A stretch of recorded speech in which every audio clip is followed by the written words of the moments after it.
Hola, buenas tardes, yo soy David Pérez Vega y este es mi canal literario, bienvenido Bo. Hoy quería hablar de este libro, Felices Pesadillas, una antología de los mejores relatos de terror aparecidos en Valdemar. No es un libro que esté leyendo ahora, de hecho lo leí en 2015, en verano. Es uno de los rescates que estoy haciendo del blog al canal. Me he impreso para ello la reseña que escribí en su momento, que era bastante extensa, y la voy a usar para comentar los cuentos. Obviamente, después de 7 años no me puedo acordar de los cuentos, ni del orden, ni de nada. Entonces, principalmente lo que voy a hacer va a ser leer mi reseña. Pero creo que no importa demasiado, puesto que esto yo creo que funciona más como un podcast que como un vídeo. Y como yo sé que hay muchos seguidores de Valdemar y he visto que los libros de Valdemar funcionan bastante bien en YouTube, pues quería pasar lo que tengo hecho ya en el blog al canal. Ya he pasado lo de Mares Tenebrosos, que es una antología muy buena, Felices Pesadillas, y tengo también que puedo pasar el de Miedo en el Cuerpo, por ejemplo, o Los Hombres Topo Quieren Tus Ojos, o este ya le hice, este ya le tengo, el de Shulut, Una Celebración de los Mitos. Puedo dejar un enlace, este ya está comentado en el canal. Y bueno, pues voy a comentar por este medio, que funciona ahora mismo mejor que el blog, pues uno de los probablemente mejores libros de Valdemar, porque han cogido lo que han publicado ellos, todas sus antologías, lo mejor de cada casa, ¿no? Ya he dicho alguna vez que a mí me gusta leer estos cuentos de terror cuando empieza el verano, porque me recuerda a cuando era adolescente. Este año, verano 2022, no lo he hecho y probablemente debería hacerlo. Vale, cuando he empezado a leer este libro, de entrada he echado de menos algo que sí que había aquí, en Mares Tenebrosos. Porque ahí había una ficha introductoria de cada cuento que hablaba del autor, sus principales obras y el año en que fue publicado por primera vez el relato. Algunos escritores de aquí, de Felices Pesadillas, son de sobra conocidos, y de otros se puede deducir su nacionalidad por el nombre. Pero entre los menos conocidos y pertenecientes al mundo anglosajón he dudado más de una vez si serían norteamericanos, británicos o australianos, por ejemplo, ¿no? Los cuentos están ordenados por la fecha de nacimiento de los autores, y esto hace, supongo, que en algún momento relatos escritos años después que otros aparezcan antes en la antología. Creo que hubiera sido mejor por fecha de publicación del relato. Pero bueno, el libro comienza con Vampirismo, de Etta Hoffmann. Después de acabar con el libro de cuentos de Thomas Ligotti, que lo había leído por entonces, y sobre todo con su tercera parte, como ya conté, me cansó un poco, me gustó leer este relato, en el que la fuerza de lo narrado no está en la atmósfera creada, sino en el mero avance de la trama. Vampirismo contiene alguna escena espeluznante y cumple perfectamente con las expectativas. El segundo cuento, Las aventuras de Thibaut de la Jacquerie, del escritor Charles Nodier, me ha parecido peor. Pero quiero hablar de él porque ya detecto una de las fuentes de las que emana el terror en el siglo XIX. Cuando comenté una antología de cuentos de terror en el mar, me percaté de que los miedos del hombre cambian con el tiempo. En el siglo XIX los viajes largos se hacían en barco y estaba muy presente para el hombre de la época la posibilidad de que se dieran naufragios y que se muriera en el mar. De ahí toda esa literatura sobre la posibilidad de la muerte en el mar. En los primeros relatos de esta antología observo que uno de los miedos más claros para las personas del siglo XIX era no ya el miedo a la muerte, que también, sino el miedo a la condenación por morir en pecado. Una persona del siglo XIX normalmente tenía conciencia religiosa, lo que implicaba en la época que además de la existencia del cielo como premio, estaba la del infierno como castigo. Así, en las aventuras de Thibaut de la Jacquerie, un joven disoluto invoca tanto al demonio que éste se le acaba apareciendo para hacerle pagar por sus pecados. Otro hecho llama a mi interés. Estos cuentos de terror plantean situaciones bastante atrevidas para la época, que en muchos casos tienen que ver con pulsiones sexuales sublimadas. Así, en estos ambientes de pecadores, con alto riesgo de que se aparezcan los demonios y de caer en la condenación eterna, nos encontramos con orgías. En las aventuras de Thibaut de la Jacquerie, el elixir de larga vida de Honoré de Balzac o La muerta enamorada de Théophile Gautier. Deseos sexuales fuera del matrimonio o simplemente inconvenientes, entre los que destacaría la necrofilia, La muerta enamorada de Théophile Gautier y su versión de las normas sociales establecidas en El joven Goodman Broad de Nathaniel Hawthorne. Así que los cuentos fantásticos y de terror del siglo XIX, en gran medida, son, a pesar de ese trasfondo del binomio pecado-condenación, del que se sirven como de un juego, una literatura subversiva y por tanto con mucha capacidad para adelantarse a su tiempo. Se incluye aquí Rip Van Winkle, de Washington Irving, que he leído en otras dos antologías en los últimos años. Es un buen cuento, pero deberíamos puntualizar que es más un cuento fantástico que de terror. No me ha gustado mucho La bofetada de Carlota Corday, de Alexandre Dumas, porque este relato se basa en una pequeña anécdota y no existe en él una verdadera trama de personajes. Una de mis grandes lagunas como lector es la de no haber leído nunca los cuentos completos de Edgar Allan Poe. Vale, esto lo escribí en 2013, pero en realidad sí los he leído ya, los cuentos completos de Edgar Allan Poe, del que debería hacer otro vídeo rescatándolo del blog aquí. Aunque sí he leído la narración de Arthur Gordon Pym y algunos de sus cuentos más significativos. No había leído antes el que se incluye aquí, los hechos en el caso del Dr. Valdemar. Me ha parecido original, con el deseo de dar una visión científica del experimento de hipnotizar a una persona a punto de morir. El cuento acaba con el siguiente párrafo.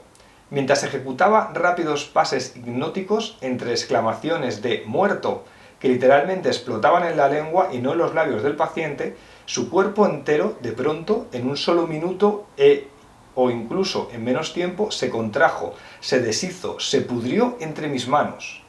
En el lecho, a la vista de todos los presentes, solo quedaba una masa casi líquida de repugnante, de execrable putrefacción.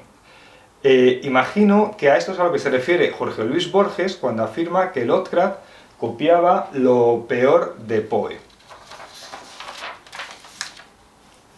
Vale. La muerta enamorada de Théophile Gautier me ha parecido uno de los mejores cuentos del libro. Todo un relato clásico sobre el vampirismo y el mundo de los sueños. El guardavías de Charles Dickens es otro texto clásico destacable. Quizá junto a relatos también escritos como estos, otros como Slaker, el pintor de Joseph Cédric Le Fanu, siendo correctos, resulten de una calidad inferior. La araña cangrejo de Edgman y Chatrian abandona el tema religioso, o tal vez no, porque en esta narración puede estar implicado el vudú caribeño y se centra en el desarrollo anormal de la naturaleza, hablándonos de otro horror, el que podríamos llamar horror biológico. Lo cierto es que el cuento no acaba de estar bien cerrado, y más de una explicación queda en el aire. Una cama terriblemente extraña, de Wilkie Collins, deja el terror sobrenatural y nos acerca a miedos mucho más mundanos y realistas, el de los asesinos. Collins no defrauda creando un texto de intriga. No es el único en esta línea. Los dualistas, de Bram Stoker, un relato sobre la crueldad de los adolescentes, resulta estremecedor. Y tal vez podríamos incluir aquí El clan de los parricidas, de Ambrose Bierce. Aunque, como he leído en más de una ocasión, Bierce es un género literario en sí mismo, y su relato de asesinos no acaba de ser del todo realista, porque tiene toques expresionistas, y a lo que se dedica principalmente es a romper las normas sociales de la decencia de la época. En el terror realista también podemos incluir el interesante La máscara de plata, de Hugh Walpole. Como cuento de terror realista destaca La extraña cabalgata de Moronby Juk, de Rudyard Kipling, ambientado en la India, sobre un poblado de personas abandonadas por haber estado próximas a la muerte. Un cuento muy bien escrito. De hecho, tengo ganas de leer todos los cuentos completos de Kipling que los tiene la editorial Acantilado.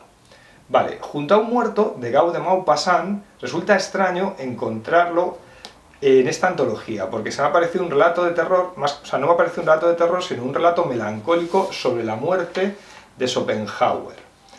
Esta idea metaliteraria ha hecho que me pareciera estar leyendo un cuento de Roberto Bolaño. Nos encontramos aquí con muestras claras de lo que se suele llamar una historia de fantasmas, un género literario muy británico. Podemos destacar en este subgrupo una composición como La habitación de la torre, de Edward Frederick Benson, que es un cuento maravilloso. O por supuesto El grabado de M.R. James, que yo, que he leído todos los cuentos de James, un volumen muy recomendable de Valdemar, no estoy seguro de que sea su mejor cuento, pero en cualquier caso es muy original y contiene algo que el cuento de Benson no tiene: humor, con una ironía perfectamente inglesa. Me ha gustado el cuento de fantasmas ¿Qué es esto?, de Fitz James O'Brien. donde el lector acaba sintiendo compasión por el fantasma atrapado. Dentro de los cuentos de fantasmas podemos encontrar una subdivisión muy curiosa, la formada por aquellas narraciones escritas de una forma tan ambigua que admiten una explicación fantástica o bien una explicación realista. En este sentido destacaría La pata de mono, de William Whitman Jacob, que empieza de una forma un tanto artificiosa y termina con una tensión muy bien llevada. El fantasma inexperto, de H.G. Wells, que como el cuento de James también tiene humor, y Seldy Bastard, de Saki. Sé que Valdemar ha sacado otra antología, que acabé leyendo sobre la gran época del relato Poole, que acabaré leyendo, ya la he leído de hecho. Pero en este libro ya nos encontramos con más de un detalle Poole. En este sentido me ha parecido bastante horripilante y gracioso el final de La novela del polvo blanco, de Arthur Machen, y puro Poole es Grillos, de Richard Matheson. No me ha gustado mucho el cuento Intercambio mutuo sociedad limitada, cuyo artificioso planteamiento sobre personalidades que cambian de cuerpo ha hecho que no entrara en él. Tampoco me ha gustado La maldición de los fuegos y las sombras, de William Butler Yeats, un cuento con un trasfondo de leyenda patriótica que lo cierto es que no casaba bien con esta antología. Creo que esta es la tercera vez que leo La llamada de Chullut, de Lovecraft. Ahora creo que ya llevo 4. Y vuelvo a ella a los 41 años, en aquel momento tenía 40, lo he leído este año, de hecho, con 47. Y creo que me acaba pareciendo el mejor cuento de todo este libro, es que yo soy muy amante de Lovecraft. Los primeros amores son así para toda la vida. Lo único es que las antiguas traducciones de Alianza, a los largos periodos de tiempo los llamaba eones. De aquí, Francisco Torres Oliver, el traductor, se empeña en llamar a mis queridos eones evos, palabra que me gusta menos, pero bueno, esto es una pijada. El hombre árbol, de Henry S. Whitehead, me gusta por su ubicación exótica. Este podría haber sido otro criterio para unificar los cuentos, ya que transcurre en la isla de Santa Cruz, en las pequeñas Antillas danesas, un cuento que tiene que ver con los ritos africanos en América. He vuelto a leer Una voz en la noche, de William Hope Hobson, cuento que también estaba en una antología de relatos de terror en el mar, y me ha vuelto a gustar, claro. Aún tengo pendiente de leer el libro de cuentos de Hobson que publicó Valdemar, que tiene muy buena pinta. Me parece bastante destacable El valle de lo perdido, de Robert Howard, el creador de Conan el Bárbaro, por si alguien no lo sabe. Un cuento que empieza como un western, planteando un enfrentamiento entre dos familias de vaqueros en Texas, que se adentra en el territorio de las leyendas indias para acabar siendo una historia de extraterrestres y civilizaciones perdidas, sin dejar de pasar por el género de zombies. Un cuento o novela corta, algunos de estos cuentos están entre las 30 y las 50 páginas, que parece una broma posmoderna escrita por César Aira, Mario Lebrero o Elio Gandolfo, pero que Howard posiblemente escribió sin ninguna ironía. Y ser así de moderno y encima haciéndolo en serio le convierte en un autor encantador. De hecho, tengo que leer alguna antología de Valdemar, de las de Robert Howard, porque me gusta mucho cuando lo leo. Se incluyen aquí dos cuentos escritos originalmente en español. El síncope blanco, del uruguayo Horacio Quiroga, y Mater Tenebrarum, de Pilar Pedraza. El de Quiroga es original, pero yo he leído sus cuentos de amor, de locura y de muerte, y aquí había cuentos más terroríficos y mejor escritos. El de Pedraza, que cierra el volumen, es un cuento original, porque mientras que los otros, principalmente pertenecientes a un mundo anglosajón, el fantástico se muestra más puro, en la realidad narrada ocurre algo anómalo que los personajes entienden como anómalo. Por ejemplo, alguien ve un fantasma y relaciona con miedo e incredulidad. Sin embargo, en el cuento de Pedraza, lo maravilloso, encontrarse por ejemplo con una mujer vampiro, es asumido como real por los personajes. Mater Tenebrarum es un cuento oscuro, a veces incluso sórdido, frente a la elegancia anglosajona de, por ejemplo, M.R. James o Benson. Creo que me han faltado por citar muy pocos cuentos. Algunos, como Los muertos se vengan, de Claude Vignot, El comerciante de ataúdes, de Richard Middleton, o Calor de agosto, de William Harvey, no es que sean malos cuentos, pero palidecen ante otros de mayor calidad. Se me ha quedado colgado también pues La sangre es vida, de Frances Marion Crawford, que no está nada mal, aunque quizá el tema vampírico resulta ya al leerlo un poco repetitivo. Y antes ya he leído La muerta enamorada, de Gautier, que es mejor. A pesar de todo, me gusta su ubicación italiana. No he dicho nada de Ante la ley, de Frank Kafka, que no estoy seguro de si este texto expresionista encajaba muy bien en esta antología. En el prólogo los editores nos cuentan que estuvieron pensando incluir aquí la Metamorfosis, pero lo descartaron porque era demasiado largo. Y me estaba dejando atrás también, me percato al revisar el índice, dos de los mejores cuentos del libro.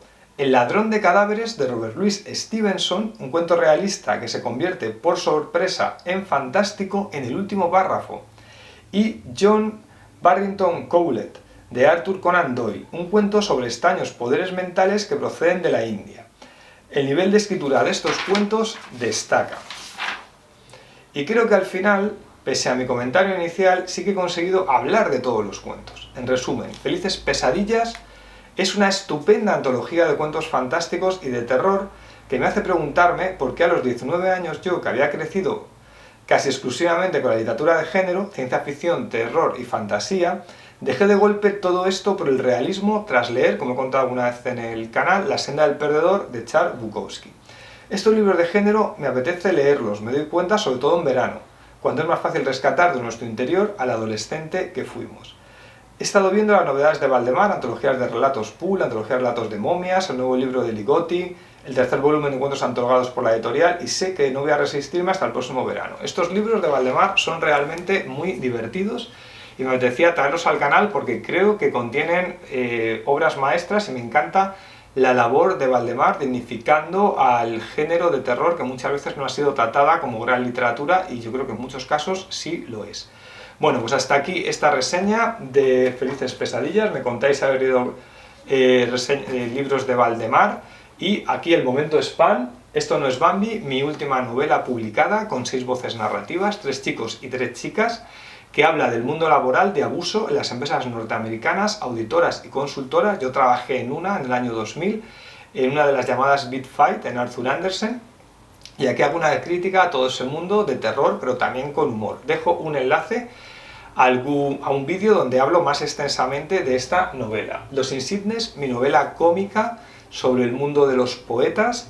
Es una sátira donde un poeta fracasado español habla con otro poeta extranjero que no es ni más ni menos que Kim Jong-un, el presidente, o más que presidente, dictador de Corea del Norte, y se cuentan sus historias de poetas. Y dejo un enlace por si alguien quiere ver un vídeo donde hablo más extensamente de ella. Y Caminaré entre las ratas, mi novela más extensa, de un personaje que tiene 39 años, a punto de cumplir 40, en el contexto de la crisis mundial de 2008-2014, porque está ambientada en 2013.